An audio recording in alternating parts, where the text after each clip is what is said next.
All right, so we are going to go ahead and get started. I just want to first of all say thank you to anyone who watches this live or anyone who watches this in the future.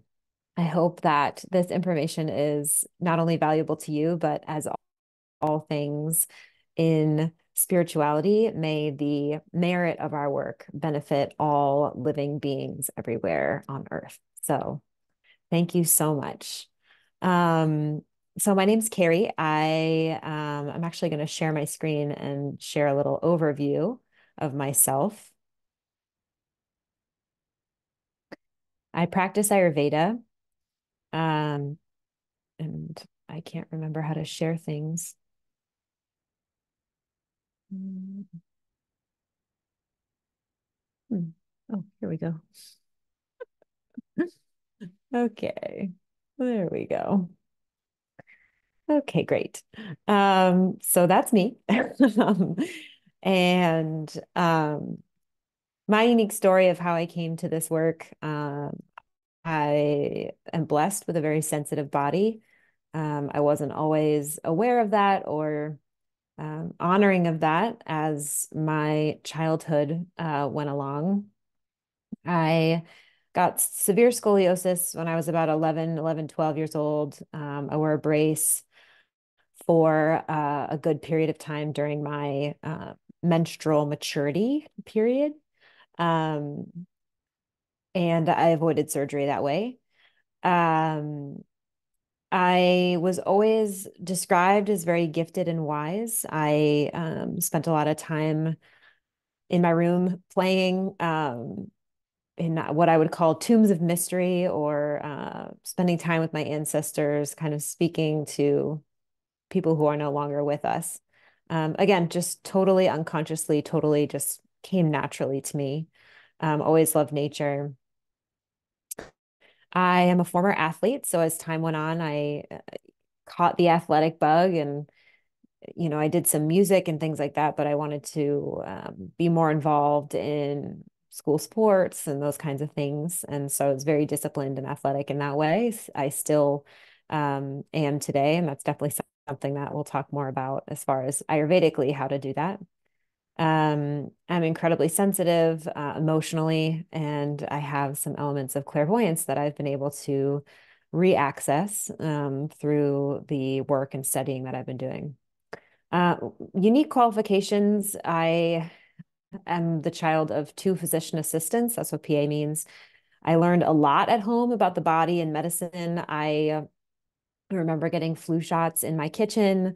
I listened to lots of conversations about gout and arthritis and osteoporosis and helped my dad with his slide presentations. So I have a lot of background and almost considered going into more standard Western medicine. But for me, it was really always about this deeper sense of energetic healing and emotional healing that was necessary. And definitely with something like scoliosis, there's a huge aspect of emotions and energetics that is related to that. And I think anybody with scoliosis, that's becoming more of a commonly discussed thing with any disease, and definitely within the scoliosis world as well.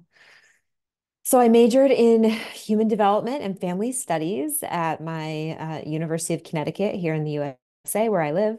I grew up in the state of Connecticut, and I double minored in psychology and international studies. As I mentioned, it was about deeper healing, the felt sense of the body, the family system, and how that all impact the lineage, ancestral work, and how that all impacts the physical body. I started studying yoga in 2021. Um, well, actually, I started asana poses, the physical poses of what we think of as yoga. Yoga actually means to yoke or unify. So Ayurveda is actually part of the yoga world. So I started doing yoga actually several years before that, just those physical poses, but more in earnest, I would say, in 2021 with meditation, Vedic meditation. And since then, I've noticed many subtle and large changes and transformations in my life, including um, leaving my corporate sales job in 2021 and deciding to really full-time study these different aspects of the Vedas, which means knowledge, And I've been doing that ever since. So today I wanted to do a brief introduction to Ayurveda and really the basics. I love this talk. It's actually a talk that my teacher, I've done 150 hours and then many more of practicum and apprenticeship, essentially with a sage in the space of both Ayurveda as well as Jyotish, which is the Vedic astrology. So it's Ayurveda is really that earth-based wisdom where our food comes from, soil health, all those things, the five elements. And then Jyotish is that cosmic wisdom. So they partner very well. But I study with a woman named Laura Plum, who is a sage in both areas. And I have done her formal Ayurvedic training. And as part of that, this talk was gifted to us to start sharing Ayurveda with others. So I'll just pause here, and I realize I had scrolled down in the presentation. I'll get to the top here. So you'll see Veda Wise and Laura Plum kind of on this presentation. I haven't had a chance to change it, and really it's just great as is. It really gives such a great basic foundation for Ayurveda. So without further ado, this is A Taste of Health with me, Carrie. So Ayurveda is the oldest form of comprehensive medicine. And actually, it's becoming more and more, let me just make sure. Oh, I'm realizing. Probably can't see it. Okay, great. Okay, so there we are. This should be correct. Ayurveda is the oldest form of comprehensive medicine. It's now being taught actually in first-year medical schools under the history of medicine. So that's just like yoga or asana, Anjani asana. That's really the names of poses, or really the asana physical poses, but came over to the West. Ayurveda is really starting to make its inroads, and I think that's really exciting, that it's being taught to many people as well as in first-year medical school in the history of medicine. And really the idea of Ayurveda is that nature is encoded with healing powers and that we are nature. And so we have these healing components and all of these elements in our body as well. So you'll see here talking about the five elements. You can throw into the chat box or email me after this call what you think those five elements might be. So some of the easier ones might be water, air, or wind, earth, fire. And then the fifth element is the one that's often overlooked and is actually one of the most important elements in healing, and that's space. So what's different between air and space, if you look at this glass, you have space is the area in and between things, so the area around things. So you can kind of see as the water's in the glass, what's on top of it is space. Or you could think about visualizing yourself going to the moon and you travel through space. We also use space as a way to describe relationships and boundaries, and how space and granting each other space, both physically, emotionally, and mentally, can really be extremely healing. So to summarize, the five elements are earth, air, fire, water, and space. So here we have some lovely pictures of the five elements. And really what my teacher always encourages us to do is to really visualize and experience these elements in our psyche and in our physiology. So what does fire feel like? What is water? It's cool, it's blue, it's cold. Fire is hot, it's fierce, it spreads quickly. Air, looking at that air blowing off the top of the mountain, is what this picture is depicting. What does earth look like? It's green, or it's rocks or dirt. So really thinking about the five elements and bringing them into your life as much as possible. Today is the winter solstice 2023, and it's a great day for lighting candles and bringing light and fire into your life. We'll talk a lot about how we always are applying opposites. So, because it's a very dark time of year, our sun in the northern hemisphere is at its lowest point, we introduce light so that we feel balanced. And that's really what this is about, is always working on that balance and the constitution that you're working with.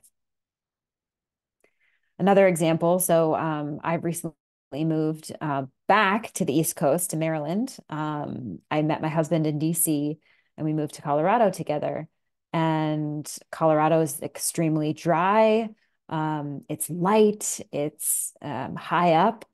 And after making this move, I can tell you that I've certainly felt, more of the heaviness, more of the wetness, that humidity that's here, and more of kind of a bayou wetland area like Maryland, or anything that's, not a mile high above ground, like Denver, Colorado, where I was living for 7 years.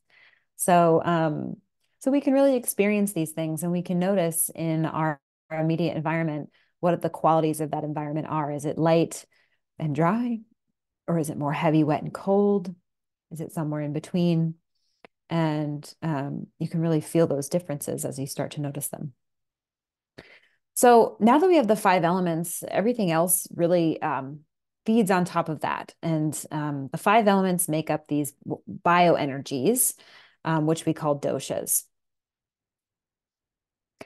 And there's three doshas, these bioenergies, and they each govern different processes, both within nature and within the body. So there's a process of movement, as you can see on the left with this tornado here. There's a process of transformation, that fieriness, and there's a process of structure and lubrication. And what we're really seeking through Ayurveda, as I mentioned, is achieving balance and harmony, and really balancing and harmonizing with the energies of where we are and what's happening in our greater world, but also our own physical body and what's happening in the physical body. So you have all five elements in you. We all do. And so we really are celebrating both the universality of life on Earth as well as the uniqueness of each individual, which is what makes Ayurveda so cool and so special. So talking a little bit more about each of the five elements, thinking through things like air, when wind brushes across your face or you see a feather blowing in the air, fire, the light of a candle, as I mentioned, the heat of a campfire, and sitting around and sharing stories. Water, what does that feel like on your skin and on your body? What does it feel like? What does water feel like in the summer versus in the winter? If you were to do a polar bear plunge, for example, that cooling nature, that flowing nature. So these bioenergies, as we talked about, make their way into the three doshas, the five elements make their way into these bioenergies called doshas, which is what we'll review now. So the first dosha that we'll review is Vata, and Vata contains the elements of air and space. So you can see in these pictures here, hummingbird flaps its wings so fast, and you can see kind of that lightness and clarity that you see a Vata kind of person. You could think about somebody like Fred Astaire or Audrey Hepburn dancing. That's very like Vata qualities. Vatas tend to be kind of up in the clouds, lots of ideas, creativity, and excitement. But when out of balance, there is those elements of anxiety, or very up in the head. And grounding elements can really bring Vata into balance, and we'll talk more about that. But Vata, when in balance, is really that creativity and that excitement around new ideas, freshness. The second dosha that we'll talk about is Pitta, and Pitta is fire, as well as a little bit of water. So it's nice because it's not just an untamed, fire with no element of cooling or of containment. You see the tiger represented here with the stripes, thinking about that fire. fire's hot, but it also, and it can give those tempers in Pitta people, but it also gives you clarity of thought. Um, it can also consume us, right? So we can be really consumed um, with our various thoughts. And as we talk in sessions or in classes, there's dual doshas, right? So we all have all of these at play in different amounts. And so oftentimes what we talk about in sessions is what are your primary doshas, the dosha you were born with, and then perhaps the dosha that's presenting itself in your life right now. Maybe you've had a ton of travel, a lot of excitement in your life, and so there's some vata imbalance, or maybe you're having some it's summertime, and at the same time you're having some unrest in your relationships and some fighting, some headstrongness, some more of those pitta qualities. So really it's thinking about what's at play, both in your body as well as for the season and the time of life that you're in, because the doshas actually govern our seasons as well as the phases of life. So, but talking about pitta people tend to be very driven, very single focus, um, very determined. They get things done. Oftentimes, leaders that we see across the world right now have a lot of pitta to them, a lot of fire. They have the ability to be transformative and lead groups in directions. Um, and then last, we have our kapha. Um, and kapha is water mixed with earth. So kapha tends to be very a great kapha looking person or type person is Oprah. They have soft features. They have full bodies. And I didn't talk about vata and pitta, but tend to be more of a thin body. Pittas have red skin, for example. But with kapha, it's really this thick, oily skin, very solid body. Very graceful people, love hugs, love cozy and comfort, and so the animals that you see here, like dolphin and the swan, are really, really great depictions of kapha, and the grounding and comfort that they bring, especially to those of us who tend to spin up in more of the airy or fiery realms. If you can't tell what doshas present for me as I'm talking. Um, so kapha is great for so when in balance it brings all those things, but when out of balance, kapha can bring stagnation, toxin buildup, just general feelings of lowness or depression, things like that when the person is definitely a little bit heavier in their mind and perhaps in their body, so it's a little harder for them to get the body moving. But in fact, it's exactly what they need. So, again, this is really a celebration of the uniqueness of you, and how to balance your unique constitution. And there's a lot you can do so here we have vata, birdsong, butterflies, fresh air, flying high, pitta, lightness, clarity, vision, passion, spirited adventurer, and then kapha, the undulating flow of beauty, embracing ground of love. So really beautiful. And there's a dosha quiz linked here. I actually do also have a dosha quiz process that I'll take you through in my coaching one-to-ones. But you can there's many of them online through different websites. And it's fun. It's fun to learn more about yourself and to um, think about your dosha, or think about your partner or one of your coworkers. What do you see in them, and where do you see imbalance or balance? And so we don't want to get rid of the doshas. They're not afflictions, but they're more so opportunities to ground what is true for you. So again, looking and exploring what dosha you might be is a really fun exercise. And through the questioning and the exploration that we do in our coaching, we'll do a deeper dive into what that means for you. So we're here to talk about the taste of health. And when we think about Ayurveda also describes food and what foods are right for you based on your unique combination. And as we're now 7 billion people in the world, if not more, we all have a unique combination. So in theory, there's 7 billion different treatments or guidelines for everyone on Earth. So it really is that individualized medicine and what's contained in our food. So we have a universal way and we meet the individual where they are. How do you know what's right for you? So let's talk about that. Let's talk about the 6 tastes in nature. There are 6 tastes in all foods that are available for human consumption, and that can be broken down into these 6 tastes: sweet, sour, salty, pungent, astringent, and bitter. Um, did you know what those were before I said it? If you did, great. If not, email me. Talk to me about what you thought they might be. Some people say umami or different tastes that we savory, spicy, right? And really, they all end up fitting into these 6 categories. Um, so let's talk about these 6 tastes. And let's break them down into each category. So I actually brought with me examples of each of the 6 tastes in real time. If we were in real life, I'd take an orange and we could smell it together.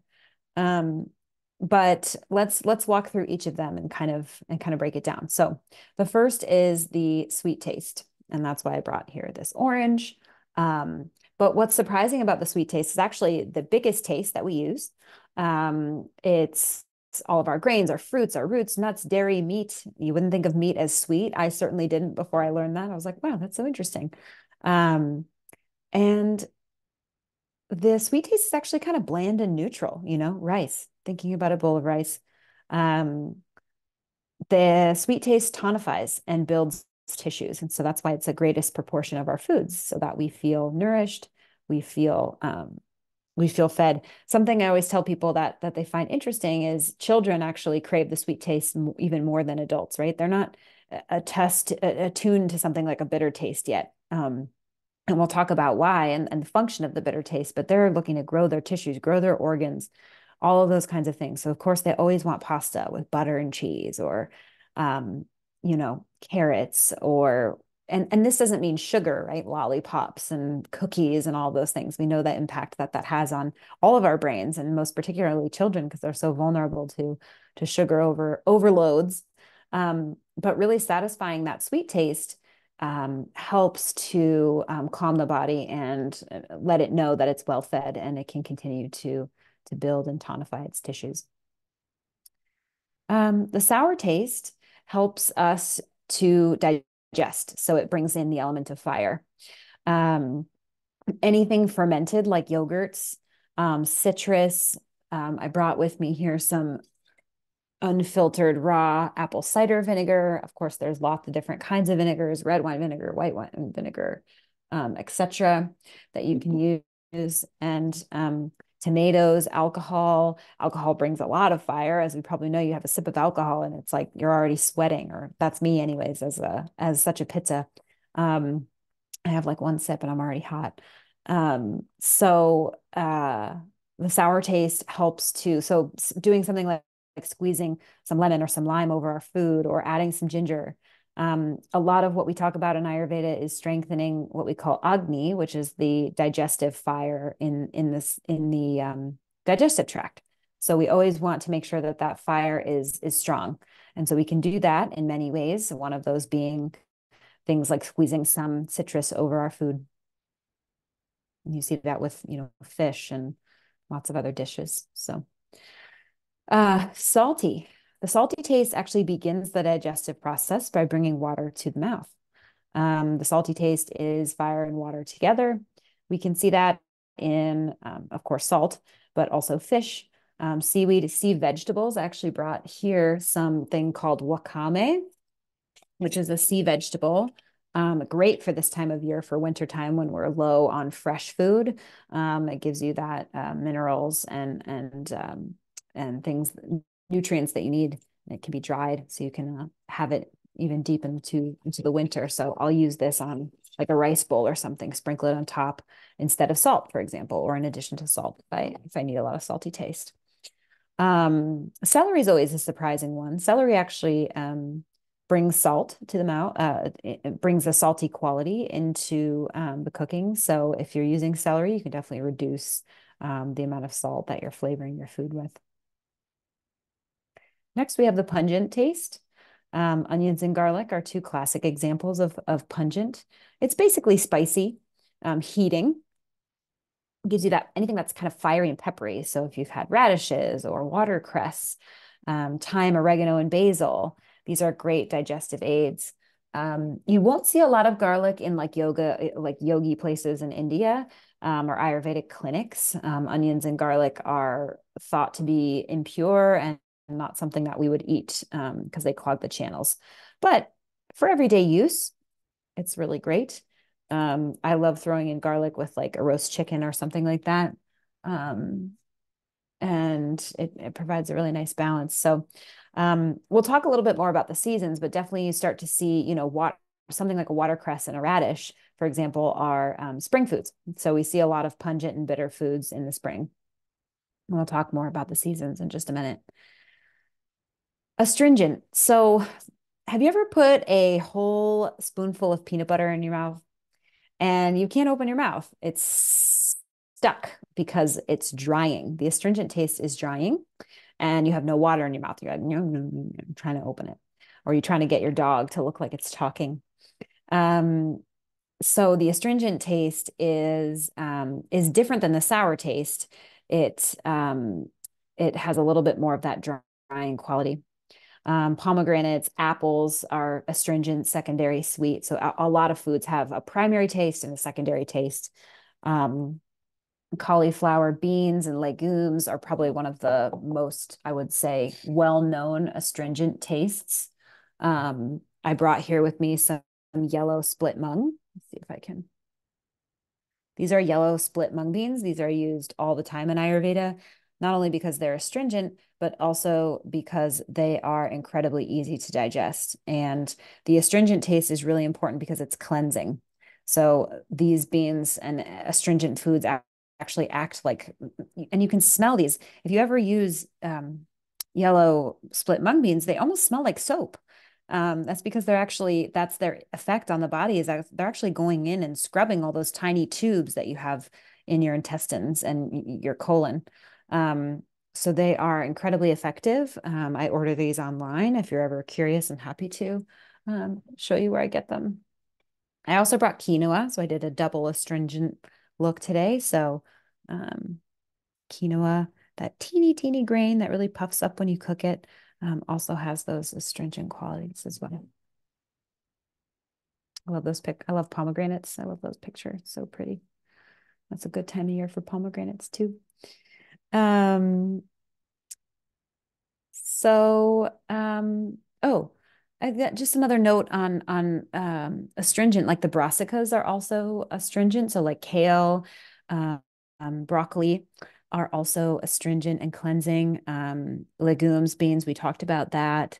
They're very cleansing and they help move wastes out of the body. So if you ever, one of these days, I'll host an Ayurvedic cleanse. And if you ever choose to sign up, you will notice a lot of the meals include very cooked and easy to digest beans so that we can cleanse the system basically of any what's called ama or toxin that's built up over time, either from the environment or improper food combining or just day-to-day life. The toxins definitely build. And I will say my foray into Ayurveda, you can go get a little neurotic with it. I certainly did in the beginning, just to learn and sort of follow everything right, exact. My pits of perfectionism really came out, and I did several cleanses, and they're effective. I mean, you really do feel the difference in 3 days when you cut out certain foods and only incorporate pure Ayurvedic recipes. You definitely, your body feels the difference, and you start to see how much better you function. Again, it's not something to get addicted to or anything like that, but it's quite interesting to see that. And then finally, we'll end on the bitter taste. So spinach, radicchio, you'll notice those are spring vegetables like we talked about. The zest of like a lemon or lime peel um, are great to kind of just zest over your food. Aloe, so you can actually eat the aloe plant. I have a picture of that there, or Laura put this in, of that bitter aloe plant. You can take a spoon and just kind of scoop the goo out of the center, and take that or mix it with some water and lemon in the summer, and it's incredibly cleansing and cooling. Coffee, so I've got some coffee beans, have that bitter taste, as well as dark chocolate. So again, something like the bitter taste is much more attractive to adults. Children don't have as mature of a palate yet, so that's why it's always hard to get them to eat their greens, because greens are mostly bitter, and they haven't yet attuned their senses to wanting that taste. Oh, also to mention here, bitter is also antifungal and antimicrobial. So a great cleansing elements to add, and you'll see that in any Ayurvedic cleanses that you do. So the six tastes feed the five elements in the body. And when that happens, we feel full. So if you remember nothing else from this talk, you have the six tastes at every meal. Have a six taste meal at every meal, and you will feel complete and nourished. Otherwise, we end up with cravings, right? Um, and that's because our body is looking for one of the six tastes. And to be honest, I thought this was like totally wild when I learned this. I was like, no way, that can't be that simple. But it really is true. You naturally curb your cravings. You just don't crave in the same way anymore when you start to follow these directions. Um, and so, oh, one example I want to talk about is like commercials that we used to see for Pringles as kids growing up. And it would say, once you pop, the fun don't stop, right? Because you could eat a whole sleeve of Pringles in one sitting, no problem. And that's because, of course, you can't stop. It's because the Pringles are just giving you the salty taste and the sweet taste. And so you're missing four other tastes.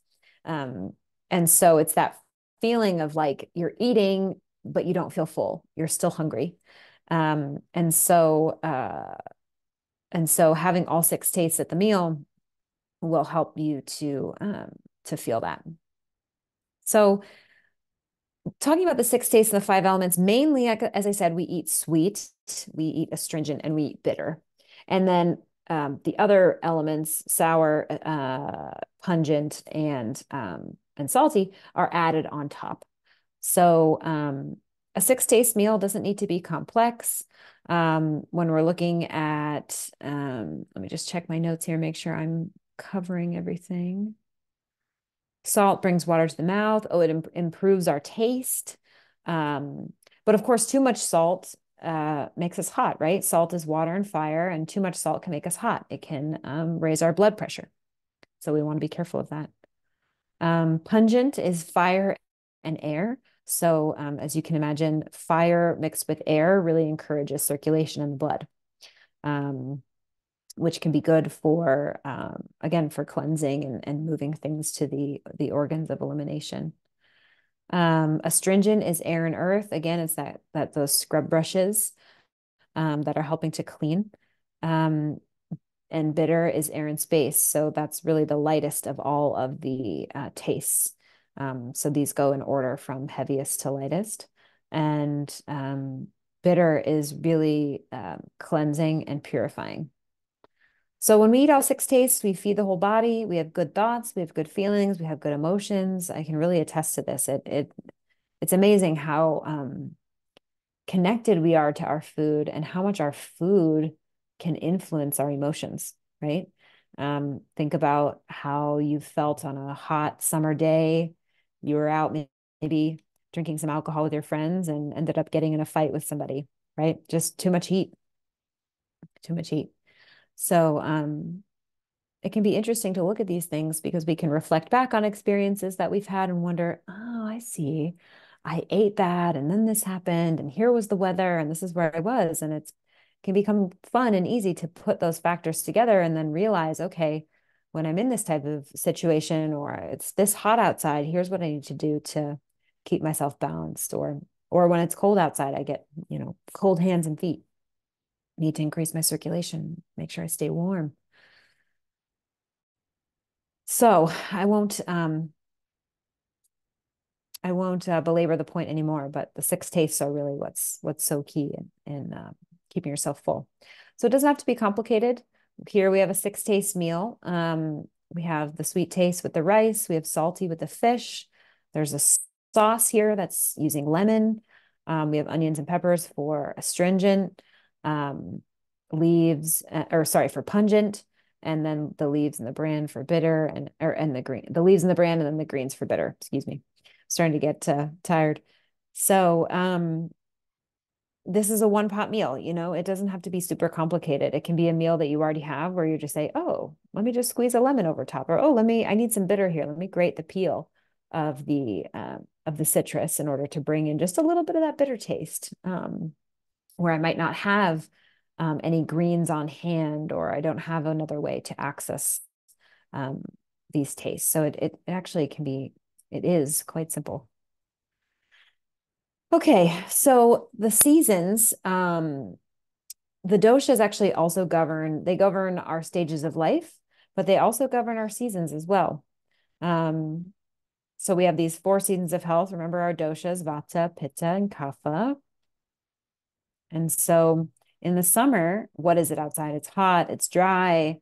Um, and so what is nature providing to us, right? Have you ever noticed that the foods that are ripe and in season are the ones that are actually the most balancing to the system? It's so brilliant like that. And, I've had people ask me before, well, we can get raspberries year round now. Does that mean we should be eating raspberries year round, or should we be encouraging that kind of thing? I don't know.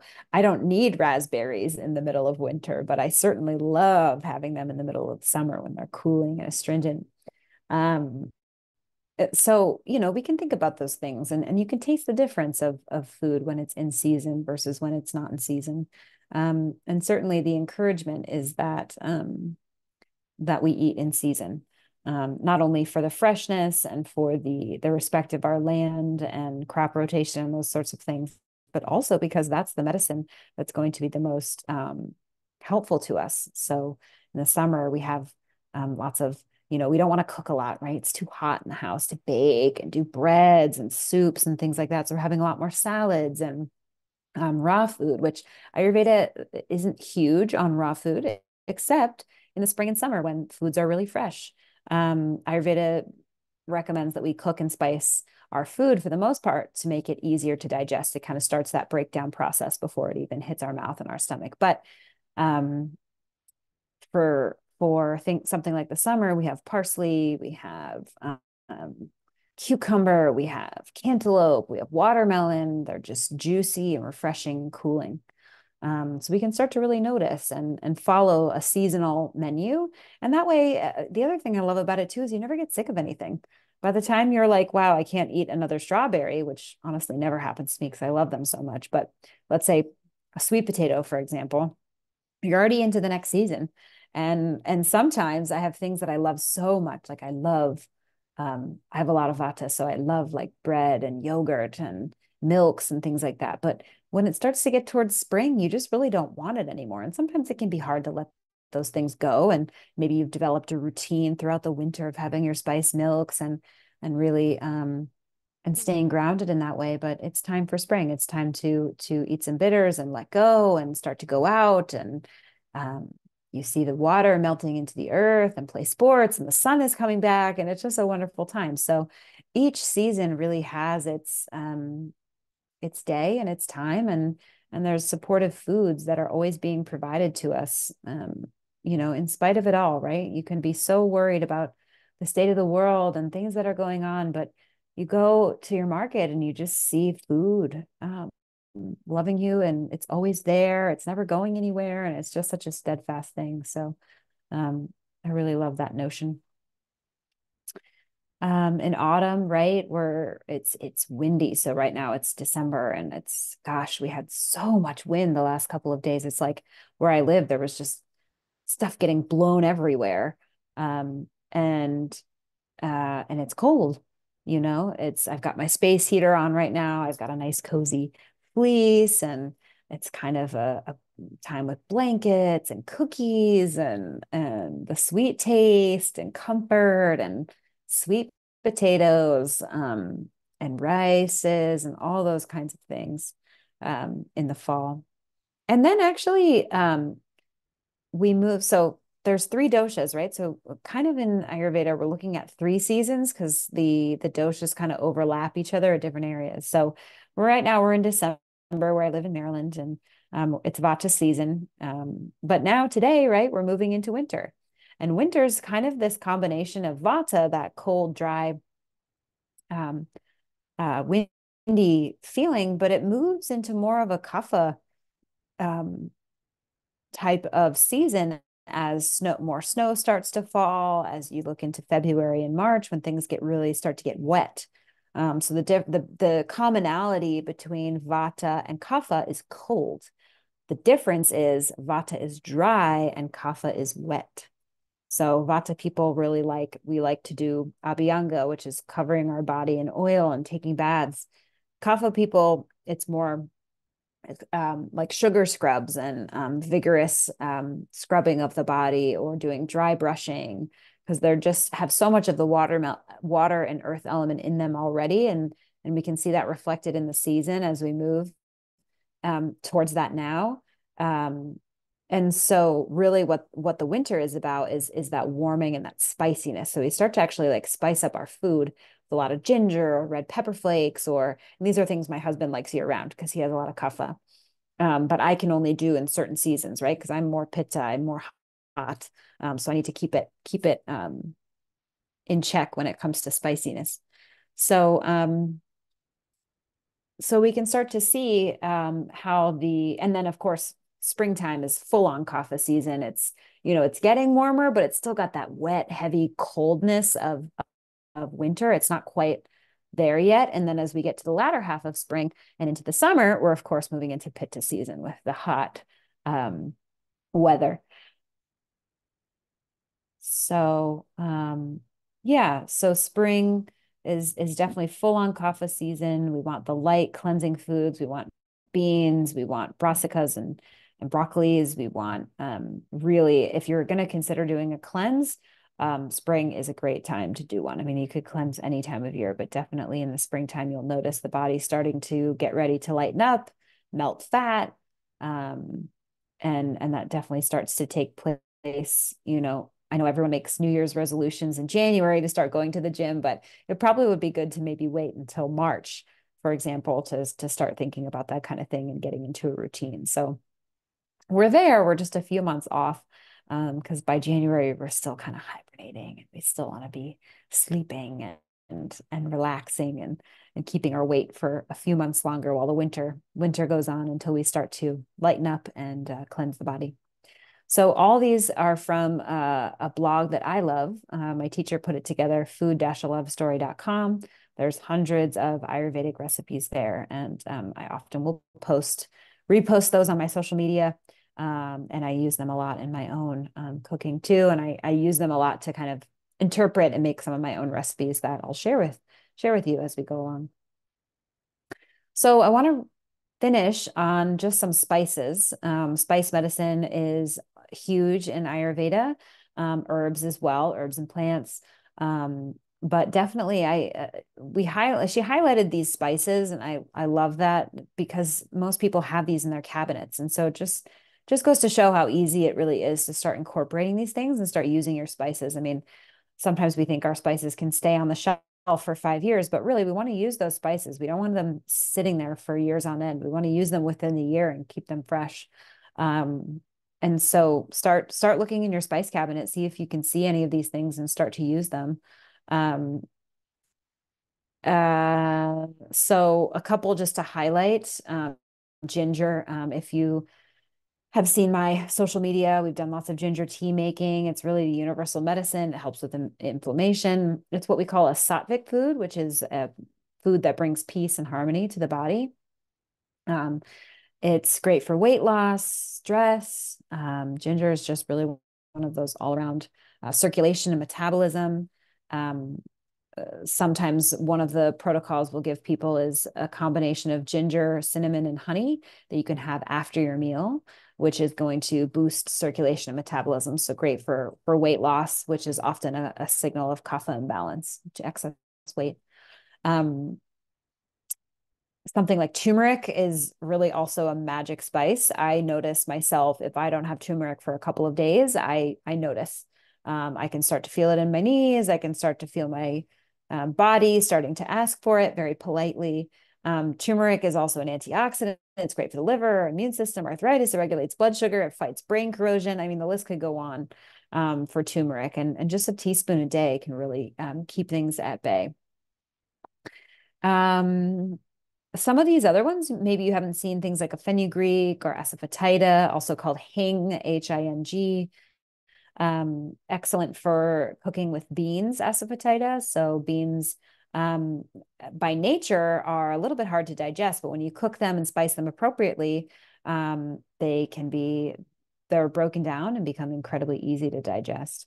Coriander is a great one. It's a cooling spice. Um, so it also aids in digestion. Oftentimes you'll see a lot of cumin, coriander, and fennel. I know fennel's not on this list, but that's a great combination. I would say like 4 parts coriander, 1 part cumin, and 2 to 4 parts fennel. Some people don't like the taste of fennel, but you could do a lot of fennel. Um, Oftentimes in the West, we're overheated pretty often. So that cooling nature of the fennel can be really helpful. You can make that as a tea. You can use it as a spice in your meals. Um, so you can review some of these benefits of these spices on your own time. Um, for a long time, I remember this phrase, superfoods, and you are what you eat, right? You are what you eat. Eat well because you are what you eat. Well, Ayurveda would say that you're not actually what you eat, you're what you digest. So you could have all the superfoods in the world, all the broccoli and blueberries and whatever it is, but if you can't digest it, if your body can't break it down and use it in its various parts and pieces, then it's not going to assimilate, and it's just going to get evacuated out on the other side. So good digestion is really what leads to good health, and that's what Ayurveda assists us with strengthening that digestion and that digestive fire, the Agni, that lives within all of us. So superfoods are the ones that you digest best. So again, sometimes broccoli for a lot of people can actually be kind of hard to digest if not cooked and spiced properly. And even if it is cooked and spiced properly, some people just can't digest that. So that's why we never say, eat this food and, you will feel better. Or there's really so much more nuance to it than that. And so some of those nuances have been outlined here that you can kind of take home and practice for yourself and see how you do, and then come in for a consultation if you feel so compelled, and we can talk a little bit more. There's also tons of cookbooks. Every Ayurvedic cookbook that I've ever had, they have extensive introductions to Ayurveda and review some of the terms that I've talked about today and more. And then they follow with recipes that are categorized by season, talk about the dosha that it balances. I mean, it's really wonderful what you get in those cookbooks. It's really an amazing way to learn. So again, what we're always seeking here is balance. And the way that we seek balance is by eating seasonally, as we talked about, locally. So anytime you get to a farmer's market, that's great. Organic is definitely something that we talk about in Ayurveda modern day, right? Like in these ancient texts, there wasn't this idea of organic because we weren't using pesticides and herbicides, but their principles therein talk about the importance of food in its original form, fresh, original, and then, of course, prepared for optimal digestion, which means cooked and spiced. As I mentioned, this is Laura's blog, Food-A Love Story. So if you're ever looking for recipes, I would never hold anyone back from going there. And if you have any questions as you go through this talk, please feel free to email me. What I want to do with our last couple of minutes here is just walk through our current offer for one-to-one coaching. So again, everyone learns differently. Everyone is comfortable doing different ways of learning. I definitely have done a combination of cookbooks and coaching throughout my journey with this. And again, the changes are sometimes dramatic, like a cleanse, and sometimes really subtle, like, oh, let me add some lemon to this fish dish that I'm making. So it's profound wisdom because it's very subtle. And so if coaching is something that you are looking for and some more kind of hands-on approach, this is my launch offer here. I have a 7-step process that I'll walk you through. And again, I'm new to the space, so it's pretty affordable to meet with me right now.